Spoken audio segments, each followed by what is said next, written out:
It's time for AggroChat, the official podcast of the Tales of the Aggronaut blog and stalwart gaming community, where we talk about stuff and things, and the stuff about the things, and sometimes gaming. I'm Belgast, and let's start the show. Hey folks, it's that time again, time for another episode of AggroChat. This is episode 223. Tonight I'm joined by Ashgar. Warrior's reputation is undeserved. Kodra. Hey, how's it going? And that's it. Like, this is basically half of AggroChat's crew. Were we down another person, we probably just would have skipped tonight. So yeah, that's it. Come on, Action Dyer here. Show some respect, man. Actually, so the funny thing about this is this is basically the original AggroChat crew. Almost. Like kind of. Weren't like the first couple episodes just you, me, and Ash? I think. And Ray. Or did we always? Yeah, I guess we always had Ray. Speaking of which, I ate lunch with Ray this week, and she is doing well. Awesome. She is overworked, but doing extremely well. She is working average 60 to 70 hour weeks. So yeah. Anyway, tonight we have some topics that I think are going to make a show. So we'll find out in a minute. Fingers crossed. Ash, you put the free-to-play monetization topic up here. Explain kind of what you were thinking? This topic is absolutely here because of Dragalia Lost. It's true. I've played a lot of Dragalia Lost this week. Not as much as I think everyone else has been playing it, but you've probably played more than I have. Like, for a mobile game, it feels like I've played an excessive amount. It's kind of become my before bedtime game to where, like, I do all the dailies. It doesn't take very long to do all the dailies. No. I haven't even gotten through the tutorial yet. So I'm slowly working my way through things. It's definitely one of those games that, like, I didn't know anything about it last time, so I did not chime in the discussion at all, but it's one of those games that I really want to like, but I have mixed emotions with my feelings about mobile games in general. I think I may have mentioned this, but I'm playing it on a tablet, so that fixes most of my issues, considering that the CPU on the tablet is better than the one on my phone, and also the screen's a lot bigger. I should try it on my Amazon Fire tablet and see if it works on there, because that may be just big enough to where I'm not tripping all over myself with my sausage-like fingers. It's a cool game, though. Like, I keep wanting to think it's a Final Fantasy game, though. like there are certain aspects of it that make me think it's Final Fantasy. I am mostly not really familiar with Cygame's previous work. Like, they got really big in Grand Blue Fantasy and Fate Grand Order, but I didn't play those. I did play Grand Blue Fantasy a little bit. I went through the semi-nonsense it takes to get it set up. It's not easy to get it set up in English. No, I got it. I was playing it in Chrome, and it worked mostly well. Like, it's very similar. Like, the games feel super similar to where you have a level of combat and then a long story level and then a level of combat and then a long story level. So, right, but that game is turn-based, correct? Yes, it's turn-based. Which honestly feels a little bit better on a mobile device. Like, I like this pseudo ARPG thing, except for the fact that I don't like the motion controls with the tablet. I'm not a tablet with like a mobile device and touch controls. Like, if I could somehow have this on the Switch, it would be amazing. What it reminds me of is The World Ends With You, which I liked a lot. So that's kind of another point in its favor. I think the main reason why I keep comparing it to Final Fantasy games is because I've played a lot of these mobile Final Fantasy games, from Final Fantasy Record Keeper to God, what's the other one that came out after? Yeah, Brave Exvius. Yeah. And I think they got the Kingdom Hearts crew to name that one.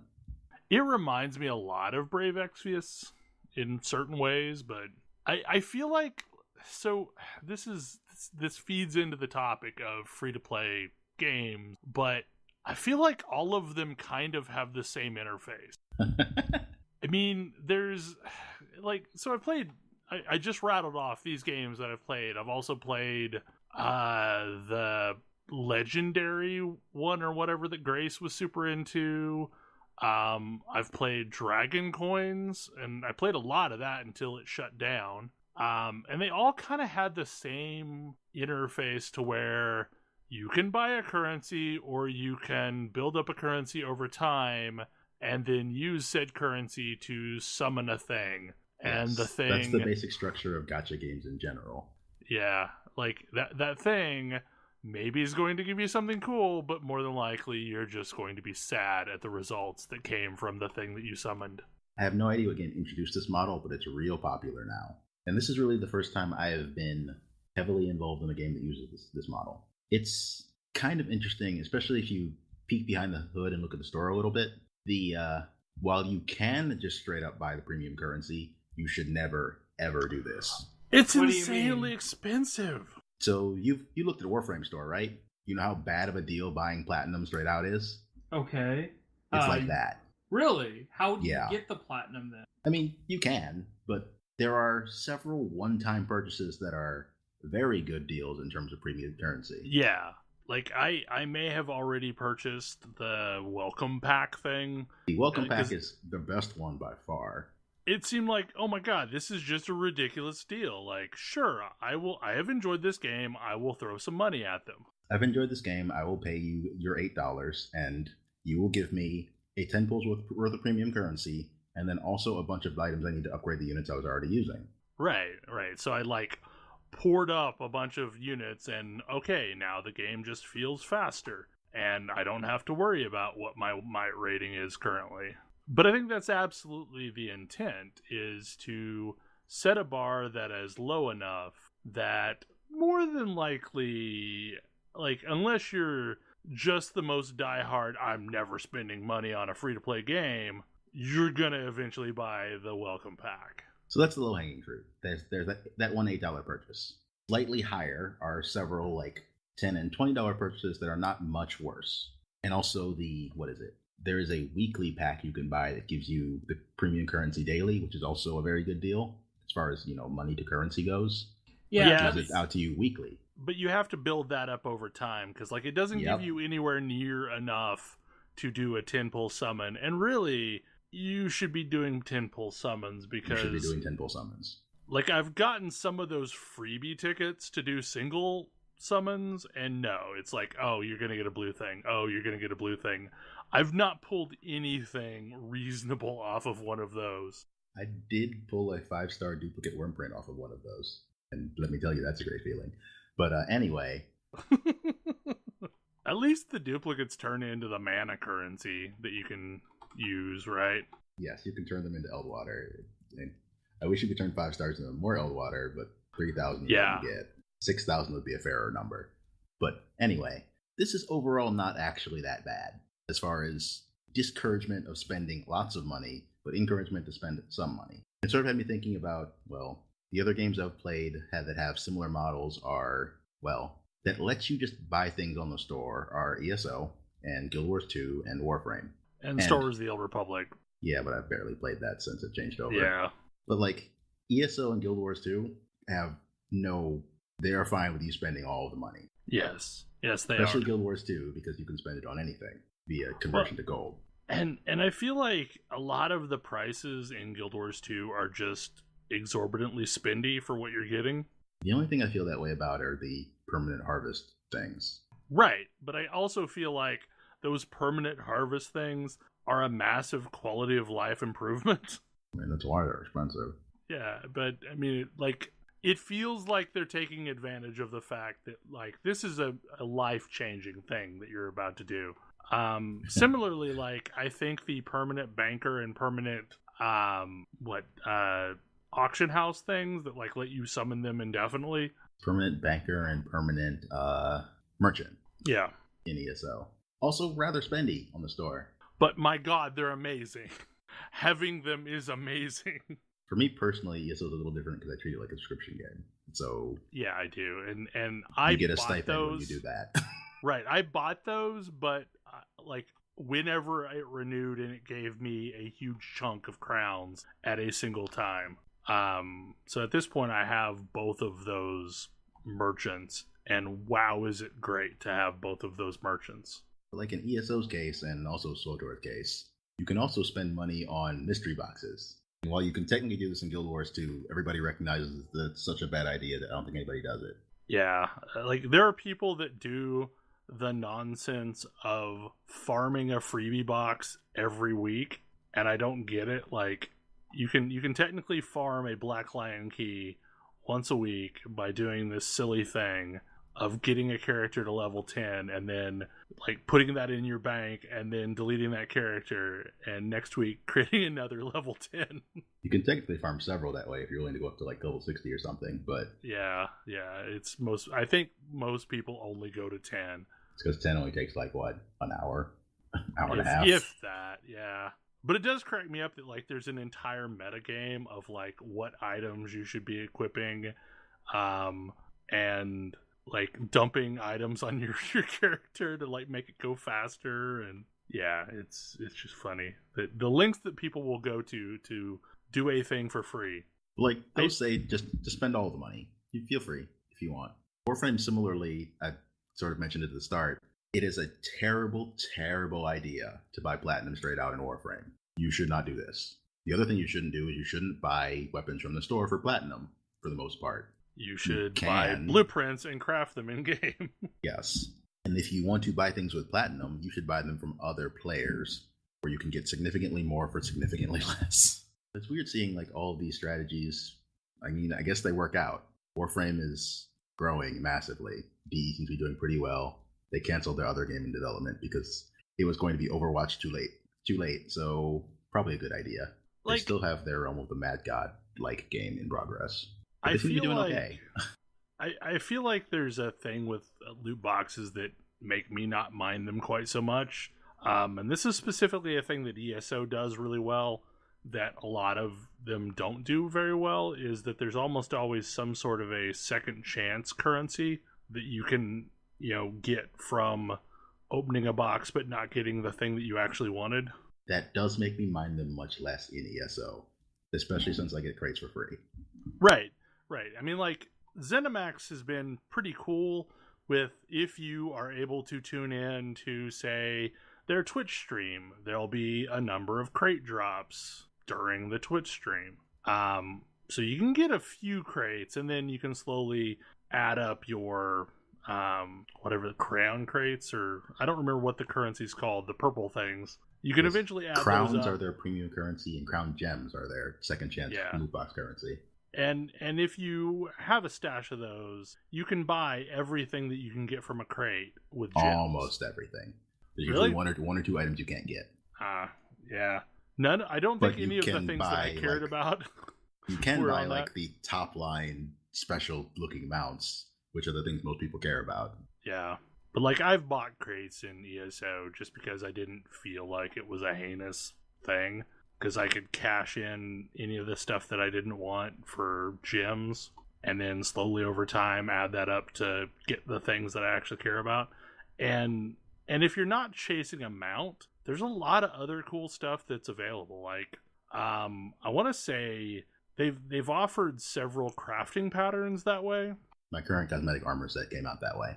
Right, and the crafting patterns were really reasonable. Like, I don't remember what they were, but like if they were like a book of them, I think it was like 50 gems, or individually it was like 5 to 10 gems for individual slots. So yeah, like I was able to pick up a bunch of stuff off the Crown store that way, pretty reasonably, or at least I thought reasonably. But I feel like I probably have a higher tolerance of spending money on free-to-play games than the average person trying to play a free-to-play game. I mean, I like these free-to-play games because they make you feel good about spending the money. Like they give you they don't feel punitive when you spend it, at least. Maybe you get 10 goals and get 9 blues. So for Dragalia Lost, it seems fast enough for me to gather up enough of whatever the rainbow currency is. Rainbow candies. Yeah, whatever they are. I mean, to get 1,500 to be able to do a 10 pull.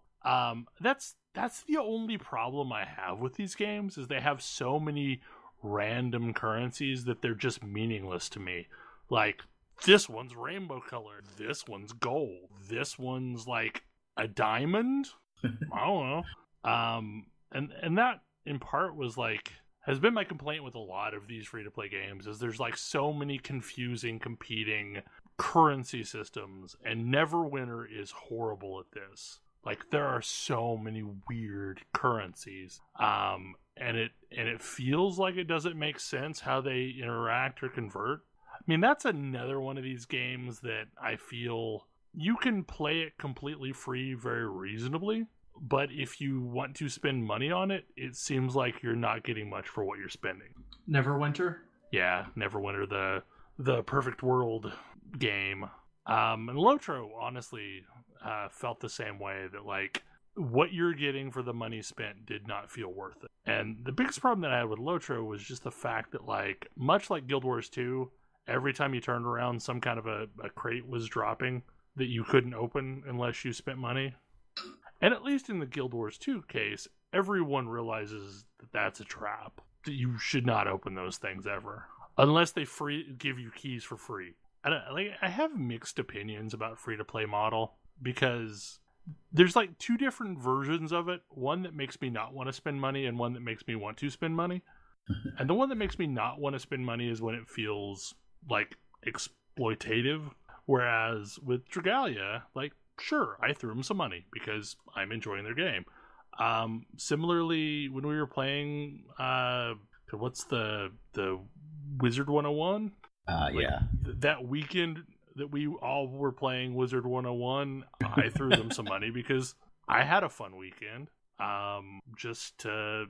Because like I feel like it's a weird situation where I kind of feel like I'm tipping the devs with a purchase, if that makes sense at all. Like it's, oh, you gave me good service, so I'm going to tip you now, and less that I'm actually making a meaningful purchase, which is probably weird if you think about it like that. But that's the way my brain files it away, is that I'm effectively tipping the company for a good service. I do feel similarly in some cases if I've been playing a free-to-play game for a while and haven't spent any money. But that hasn't come up very often. I did make the $8 purchase in Dragalia after playing it for basically all of last weekend and figuring, okay, fine, I can put some money down on this. I think partially it's because I know so many people that work at game companies that I realize there are human beings on the other end of that equation that make the things, and I want them to be able to make more of the things. And at the end of the day, somebody has to pay, or the nice things go away. And that's honestly like one of my frustrations in interacting with free-to-play communities, is there's always a contingency of a free-to-play community that's like, everything should be free. Why are you making me even like consider paying for anything? And that's fine and good, and I'm glad that you can play a game mostly free, but at the end of the day, someone has to be paying the bills. So the game has to be giving people things that they want to spend money on, or the fun little game goes away. And like I've already seen several free-to-play mobile games that I've spent some time with go away because they weren't profitable. This was the issue with Justice Monsters 5, right? Justice Monsters 5. Dragon Coins by Sega, for example, it's no longer in North America because it wasn't making a profit over here. So this is kind of frustrating, though, right? Because, like, that means the monetization of all of these games isn't really that great. But the monetization relies on someone footing the bill. And I feel like it's maybe not the best scenario. Like, imagine going to a restaurant and like expecting one person to pick up the check at all times, and like you're feeding a group of 10 people, but one person at that table is getting the entire check all the time, and that would get old really fast unless you just really enjoy the company of those 10 people. And I don't know what the ratio between payers and non-payers in free-to-play games is, but I would not be shocked if it was a 10-to-1 type ratio. It seems like when a game goes free-to-play, there's a lot of people that are at least confessing to not spending any money. And I realize those players are also content, especially in a multiplayer scenario, but someone has to pay for the bill at the end of the day. And I mean, I guess I'm one of those people that's willing to do that. Yeah, but I guess my perspective is, if all you're really doing is viewing it as like, oh, I'm tipping these devs, I'm making sure that this game continues to exist, versus I feel good about the value I am getting for the money I'm putting into it, that I feel like you need to be at that second one to really have a sustainable monetization model. Well, definitely if you're going to be playing for long, it has to be that second one. I think initially I tend to start off as I should throw some money out their way because I enjoyed myself. And then sometimes it never goes past that. Like, I did that once, and now I feel like I'm good. I've assuaged my guilt. Whereas others, like, ESO, for example, I feel like it is really good for the money to be in that subscriber mode because I don't have to buy content. Like I don't have to buy the releases as they come out. As a subscriber to ESO, I just get them. And I also get a monthly allowance of coins that I can then do stuff with. So, like, in that case, I feel like it's a good value. It's basically an MMO subscription, and I'm okay with that. And I tend to prefer subscription models to free-to-play models most of the time. But I also feel like I was probably in the minority of people that preferred just to pay a monthly subscription. But I do greatly appreciate when a game doesn't make it feel horrible if you're not subscribing. Like, I'm sorry, Sotor, you feel horrible if you're not subscribing. Like, I'm going to take functionality away from you model unless you're paying a monthly fee doesn't feel great. Whereas, like, ESO, I feel like is largely entirely playable without a subscription, except for I'm addicted to the Harvest Box. Yeah, like, I'm addicted to the Harvest Box, so I can't do that, but, like, someone else could.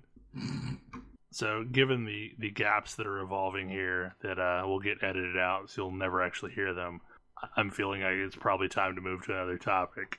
Probably. So, with my, issues currently with World of Warcraft, I've been playing other things, and one of those other things has been Monster Hunter World on the PC, and it has been interesting starting over, largely because I guess I thought it would be harder to start over than it actually has been, because I'm realizing that Monster Hunter World is a game where you learn a lot more than your gear would denote. I don't know if that makes sense. Like, a lot of what I've learned has been skill improvement, not gear improvement. Because there were a whole bunch of monsters that just gave me fits and, like, were a challenge for me to get through. And that has been significantly less of a case on this second playthrough where I basically are having to redo everything from scratch. And it could be that, like, gear is better because, like, I know what to go for gear-wise, but I started having the sneaking suspicion that it was more my skills improved than my gear improved on the first couple of monsters that I remember having trouble with. But when I got through Pink Rathian as a one-shot with no feints and without severing the tail, mostly because I was using a hammer and you can't sever a tail with a hammer, I felt like, I had gotten better, not necessarily like that I was at a worse gear state than I was when I attempted it on the PS4, but I had significantly better results, if that makes sense. And similarly, like when I got through Nergigante without fainting, on my first attempt at Nergigante, like apparently I got better by playing the PS4, and maybe it's just the fact that, like, I'm way more comfortable with a mouse and a keyboard than a controller, and that added to the knowledge of the monsters is making my acquisition of stuff in this reboot of the gameplay that much faster. But yeah, it's been interesting. How much have you actually played Ash at this point? Basically none. I killed the Great Jackers with a light bow gun, and that was it so far. Once you basically sorted out your controls... No, that was before I sorted out the controls. I still haven't sorted out the controls. I gotta say, this is Kodra listening to you talk about skill improvement versus gear improvement and being like, yes, soon we'll get you into a Souls game. Soon. Yes, good. But like, I guess I don't think of that as being a thing, because like most of the games I play, admittedly, are MMOs where it's a spreadsheet. Like, are your numbers bigger now? Then awesome, you're gonna have less of a hard time. Whereas Monster Hunter World is, do you know how to fight this monster? Do you know how to read their attacks? And apparently that is a thing that I am good enough at to make up for the fact that, like, I didn't have much gear going into this. Because, like, there's just a bunch of monsters that, like, gave me fits. Like, I remember how hard it was to get past Diablos the first time. And, again, I one-shot Diablo. I one-shot Anjanath. I one-shot, like, all of these things. I don't think I've actually faded out of a monster yet. And I'm sure I will now that I'm on the 3 Elder Dragons, but it's just weird to be in a scenario where, oh, yeah, no, I can handle this now. It's not that scary. And by God, I picked the great time to come back. Because with the going on. Right, with the Harvest Festival going on, like, there's all these events and people are doing them, and it's like I was able to get my Wyvern Ignition, and I've upgraded it to the final form, so I have my in-game greatsword. Like, it's just a thing now. I also did all this the is other normally ones. where I comment that, you know, you can have more than one in-game weapon for particular things, but as far as greatswords go, bigger numbers better. So yeah, I mean, with greatsword, like, I think, yeah, it's pretty much Wyvern Ignition for me. I do want to farm some Devil Joe because I would really like to have the Devil Joe Lance because it looks really good. And that's the other weird thing that's happening this time is, like, when I was playing on the PS4, I largely glued myself to the longsword, and that was my comfort zone. And now I'm switching weapons all the time. Like, I've got a reasonable longsword and a greatsword and a hammer and a lance and a gun lance, and I've done various encounters with all of them, and I feel fairly comfortable switching back and forth. And I think largely that was the amount of time I spent farming Kulve Taroth, which doesn't exist yet on the PC. No, people are saying it was likely to come out after the Harvest Festival. But yeah, like, I think that giving me tons of weapons to play with was what built up enough of a comfort level for me to start trying swapping other things, because I didn't have to worry about spending resources to craft the thing if I didn't like it. The only complaint that I have so far on the PC is that the community is just so much smaller. Also, the default keyboard controls are bad. I mean, for ranged weapons. Yeah, I've not played with the ranged weapons yet at all. For melee, I had to swap 2 keys. Well, technically 3 keys now because I rebound chat. But, like, while the community is way smaller, it seems like it is a way more helpful community. Because I've been fighting random stuff, and people will pop in and hunt with me, and it's not a super variable experience like it was on the PS4. Like, for the most part, people are pretty decent. Like, I've not had anybody join a hunt and then faint out and end my hunt. In fact, I was farming Nurgi earlier after the initial time I'd fought it, and had, like, this person with a lance just come in and wreck the hell out of Nurgi, and it was awesome. Like, it is what made me play Lance more, was just watching how brutally they wrecked Nergigante with Lance. Lance might be the best weapon in the game, so like Hammer is pretty great on Nurgi too. Like, it's thumpy. Like, I made Nurgi limp. Aggression is good versus Nergigante, which is a weird thing, having now seen people way better than me do it. Yeah, like, if you're attacking, Nurgi seems to be easier than if you're trying to sit back and get strategic hits on. Like, as a longsword, I found Nurgi very difficult. Hammer, if I can smash and stagger and things like that, Nurgi was more reasonable. I also love the aerial stuff you can do with a hammer. Never stop. Yes, aerial hammer is the way to be. Oh my god. Like, when I fought Legiana, it was the saddest Legiana ever. I love it. Did you start the fight on that slope there? Yeah, you're right there on the right slope. there. like never stop, like, barrel jumping or whatever you want to call it. Yeah, it was awesome. It was so much fun. And Lumu, similarly, like, whenever Lumu would get on a slope and just slam into it over and over and over.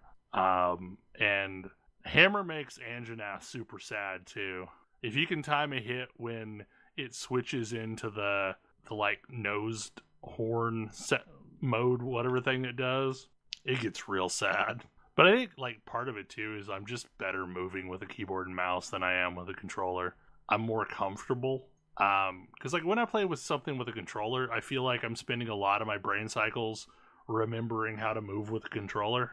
Which, admittedly, like, is a lot of the problem I have with Dragalia, is I'm spending a lot of my brain cycles trying to figure out how to move with my finger. No, so this is going to be a really awkward segue, but I picked up one of those things for the Switch that replace the left Joy-Con with a non-remote actual D-pad? Yeah, with an actual D-pad and a non-remotable Joy-Con. And I gotta say, it's greatly improved my enjoyment of Dead Cells and Hollow Knight and anything that I basically would control with a D-pad. And speaking of games that I would control with a D-pad, Kodra, here we go. Tell us about Mega Man 11. So Mega Man 11 is a Mega Man game, and It's a Mega Man game with worse checkpointing than average for the series, which makes me sad.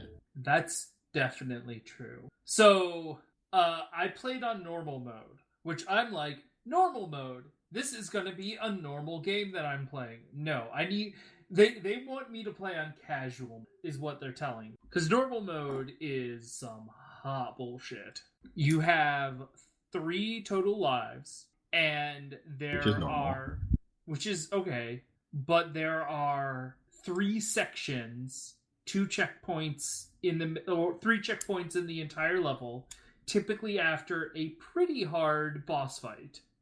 Yeah, these are definitely the longest stages probably in the series, except maybe 8. But 8 gives you 2 things, really. You have death checkpoints right before boss battles, for the most part. And then you have game over checkpoints after boss battles. So even if you game over, you get to start from the second half of the level. 11 does not do this. Nope. You game over, you're starting from the start of this very long level. Ugh. The other thing that, and I kind of talked with Ash about this, but Mega Man 11 feels out of date to me, who has been playing a lot of platformers recently. One of the big tenets it feels like a Mega Man game. We just haven't had one of those in 5 years. I guess that is fair, but maybe Mega Man games need to evolve. Maybe Mega Man games... They did into the X series. Yes, and those are great. But people who like the classic series also do still exist, believe it or not. I feel like you can still have, like... Do you really enjoy the incredibly nonsense knockback whenever you take a hit? Not really, but it's incentive to not take a hit. Very strong incentive to not take a hit. I mean, yes, but it's also incredibly frustrating. But yes, it means you need to treat enemies and things that shoot over like gaps with a lot of respect. Because if you get hit, you will get knocked back and you will lose control for a minute. Frequently, this leads to you going directly down a hole to your death. I'm just saying that there's a lot of like feels bad, frustrating moments in these games. I have noticed it seems to be a little lighter on instant death than the series traditionally is, which is a welcome change, but also maybe I just haven't played the right/wrong levels. I mean, you are out of control for what feels like a full second in this game versus like just a brief momentary knockback in most other games. It does feel different and a little wrong in the air. Like the mid-air knockback seems weird compared to other Mega Man games. My other comment was jumps feel pretty weird in this game, and I'm not 100% sure why. The jumps feel normal. They feel... Bounce Man stage aside. They feel incredibly tight to me. That was the big problem that I had with whatever the not Castlevania game is. Bloodstained, Curse of the Moon. Bloodstained, yeah. Like its jumps like seem to have way less play than I was expecting them to, so I ended up falling a lot into pits because it wasn't like jumping as I was expecting it to, I guess. I think this kind of feeds into a topic that almost happened, is the whole modern retro games thing. It's funny, the game I was thinking about for that, though, was an RPG. So I guess, like, where I was going with this is I've been playing a lot of the, I don't know, the 8-bit Nintendo emulator stuff on the Switch. Mm-hmm. And, man, those games do not control, like, my memory of those games. Especially, like, given how I've been playing a lot of games that are direct descendants, like Dead Cells and Hollow Knight, and to some extent Shovel Knight. Yeah, but all of those games give you some amount of midair control. Right, exactly. That's the thing, is like I am used to having some control that I can tweak things in the air while I'm in movement. And the actual 8-bit games, and Bloodstained Curse of the Moon, are very true to the 8-bit games they originally were. Like, I mean, obviously the ROMs that Nintendo is obviously emulating to make those 8-bit titles are doing a fair job of emulating how it really worked, but I'm not used to that. I am not used to the very limited amount of control that you're given. I still think of that as the Castlevania jump. I mean, original Castlevania was not a great feeling jump. But it's the jump you have up until Super Castlevania, I want to say. I don't know. Maybe. Yeah, no, you definitely still have in Castlevania 3.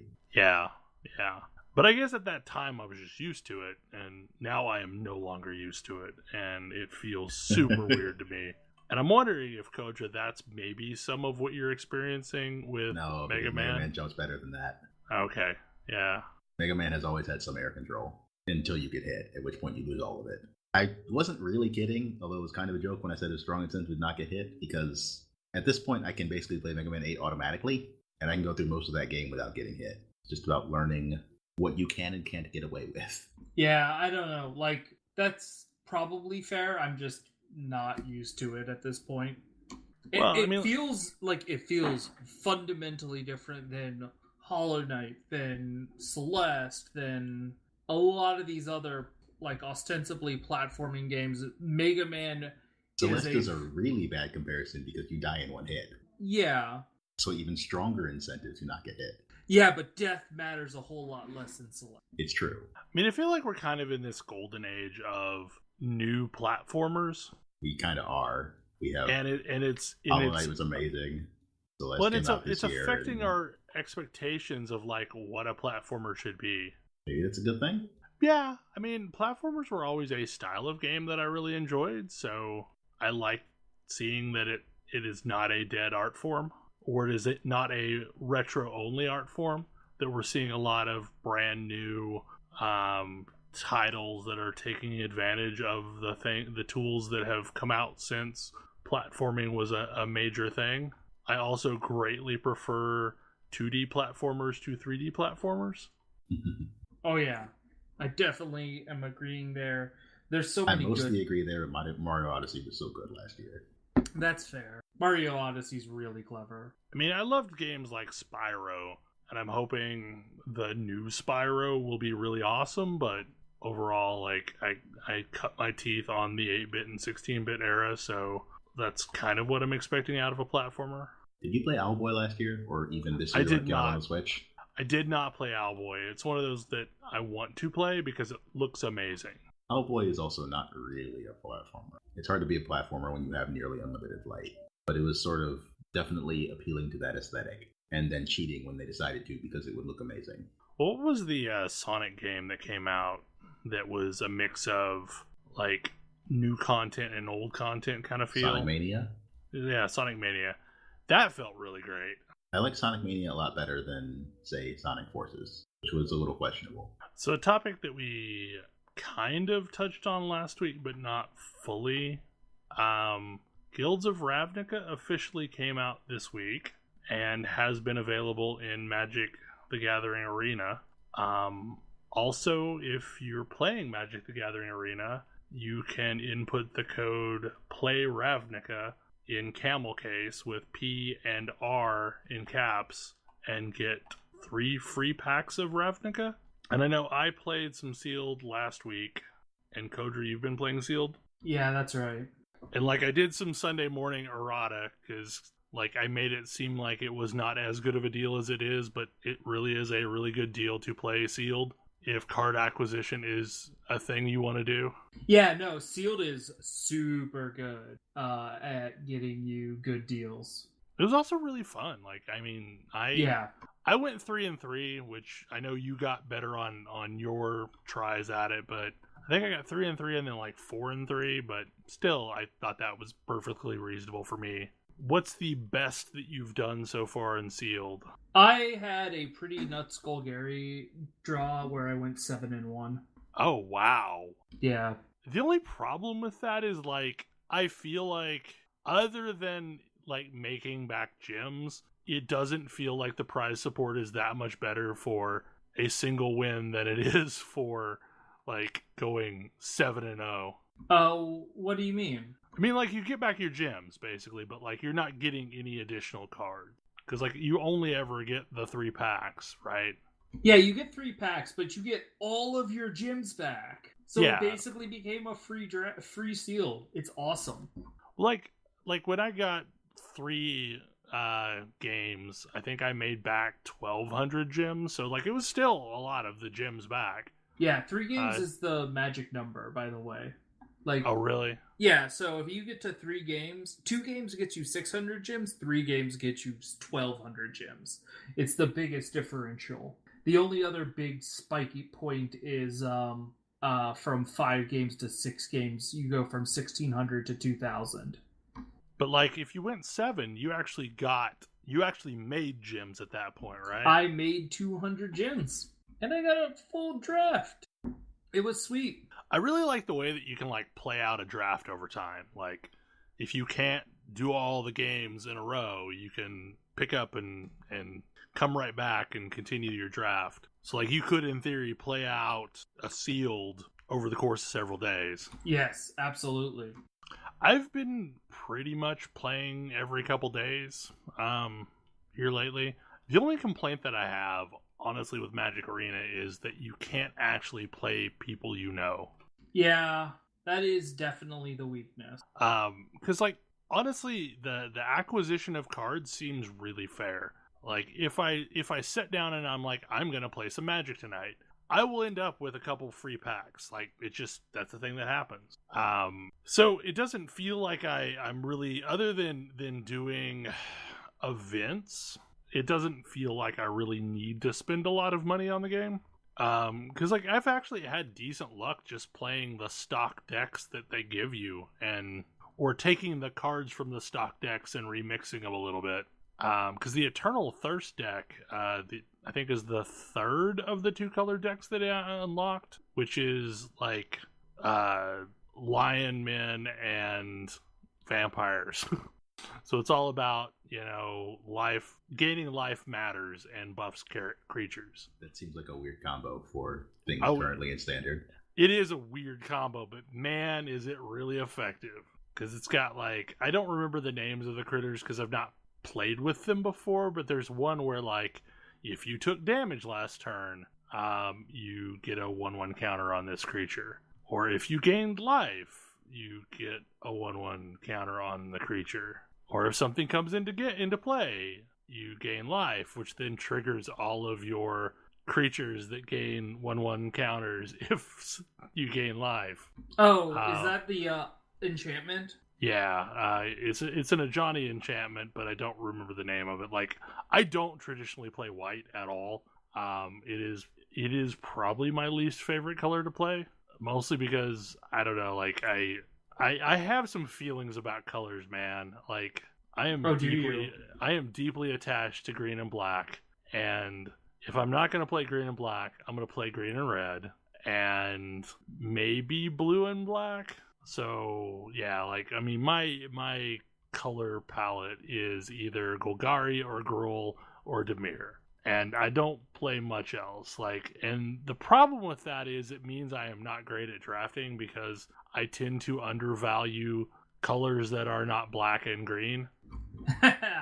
Like my brain wants to make everything a Golgari deck, which isn't always a good idea. How are you going to deal when the next Ravnica set comes out? I don't know. Gruul's in the next Ravnica set. It's true, it is. And so is... Red and green is good. Like, I like the stuff that's going on with Selesnya right now, but just the fact that Selesnya mixes in white makes it feel tainted to me. I mean, Simic is also going to be the next set. Which is Simic? Is that... Green and blue. Green and blue? Yeah. Okay. Dimir seems nonsense. Dimir is pretty great. I haven't played any draft yet. I feel like Dimir's Surveil cards are going to get hated out so hard, though. Like, I've played some tuned Dimir decks in just, like, random standard play.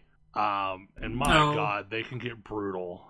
They can get brutal real fast. Especially with those stupid Dimir spy bugs. Just Dimir spy bug and then a whole bunch of counter spells and kill spells? Anything with Surveil. Yeah, but probably counter spells and kill spells that have Surveil on it. Right, so it just keeps getting bigger. And if you don't have an answer to flyers, I mean, thankfully, I'm mostly using hard black removal, which just nukes anything from existence. But so I can get rid of stuff, but it feels bad to get rid of a Dimir spy bug early on before it gets big. But if you don't get rid of it quickly, your options are going to get limited. Yup. I hear Assassin's Trophy is in this set. Assassin's Trophy is real good. I am probably going to spend 4 proxies on Assassin's Trophies. Get some Golgari, the best Golgari removal. It's just the best removal, I think. I mean, destroy target permanent is not a thing that appears on green cards terribly often. Or black cards, really. Black is all about destroy target creature. Yeah, it's well, I mean, so destroy target creature or planeswalker. Green has destroy target artifact or enchantment. I guess at some point they're like, destroy target permanent. It's close enough to everything. Like, if they had made it hybrid mana to cast that, it just would have been nonsense. Yeah, they couldn't have done that. They couldn't have done that. They couldn't have done that. Like, it would have been a staple of every format going forward. It's already going to be a staple of every format going forward. I mean, black already has a lot of really good removal options. The problem is they're all kind of situational. Like, they're really spindy if you just want to straight remove a creature. But you've got, like, the ones, like, I always use Walk the Plank, hoping I'm not up against a Merfolk deck. I mean, that can't happen that often, right? I mean, there are a couple of good Merfolk decks still roaming around. Since almost all the stuff Ixalan you want... is still in. Yeah, almost everything you want to do with a Merfolk deck came in Ixalan. I've been holding off on building my Explore Matters deck again that I enjoyed.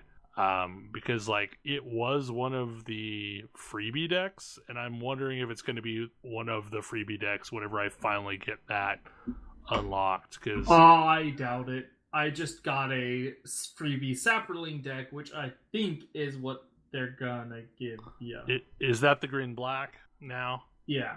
Okay, so it's like the herders and stuff like that? Yup. Okay, well that sucks. So yeah, I guess I will build that. Because, like, I had tweaked it up, but most of the cards came in that Golgari Explorers deck that they had in for a while. I really liked Explorer as a mechanic. I thought it was cool. And as a result, Jadelight Ranger is still a nonsense card. I wonder if they're ever going to do a 3-color set again. I mean, they just did cons very recently, but we really need to go back to Alara. I love Alara. We've already returned to Ravnica twice since we've been to Alara. Yeah, but like I think we keep returning to Ravnica because people really like the clans. Ravnica is the best setting Magic has. I mean, Okay, so like what I've played of Guilds of Ravnica so far, it seems to be one of the more exciting sets because like there's just a lot of really cool stuff in it, or at least a significantly more exciting set than Dominaria or Ixalan block was. And I loved Ixalan. Like I love dinosaurs and pirates and vampires. I would also really love to see them, keep sending us to new planes like Ixalan. I mean, that's fair. I kind of am okay if they bring back some new stuff. But I like some of the old stuff a lot. I mean, they could functionally rotate in a couple repeating blocks every year and then still do something original after that. I mean, I feel like Phyrexian stuff is due for a return, even though the Eldrazi were kind of Phyrexian-ish in flavor. The new Phyrexians? Yeah. I think new Phyrexia is something different, though. Yeah, it was. No, there's been a bunch of big bads over time. But it's been a long time since we've actually been to Phyrexia. Well, you've never been to actual Phyrexia, right? Just Mirrodin. Well, yeah, Mirrodin. Which is now new Phyrexia. Well, and we've also been to the Plane of Wrath, which was created by the Phyrexians. I don't know. I feel like Magic Arena is a really great option. I enjoy it a lot. And it also kind of makes me marginally less interested in paper Magic. Especially if they can get more formats in. Because I really liked their pseudo brawl format that they had in for a bit when beta opened. It was kind of a fun nonsense format to have a singleton deck of 60 cards, especially as limited as the cards that you can actually draw upon are in standard currently. I'm really enjoying Ravnica.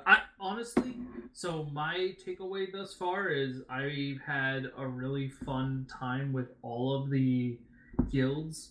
I highly suggest just playing Izzet. I don't know that it's great, but it definitely feels fun to play it. You get to storm off hilariously. You're casting spells and doing stuff, and it's just wild.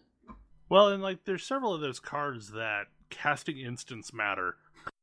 They do something when an instant is cast. And those, there's a critter that gets bigger as you cast instants, right? There's and I've absolutely lost a game to that. Yeah, there's a couple of those types of things. I'll be honest. I'm more just looking forward to the Ravnica setting they're going to print for D&D. Oh, Which yeah. comes out here now. November? Yeah. This is what I always wanted them to do. And they've kind of dabbled in it before, but I want them to turn every single one of the planes into supplemental material for D&D. They've been doing this, sort of. On a small scale. This is their first time doing it on a much, much larger scale. After all, this is going to be the first setting book for 5e. Ravnica is a really cool setting, though.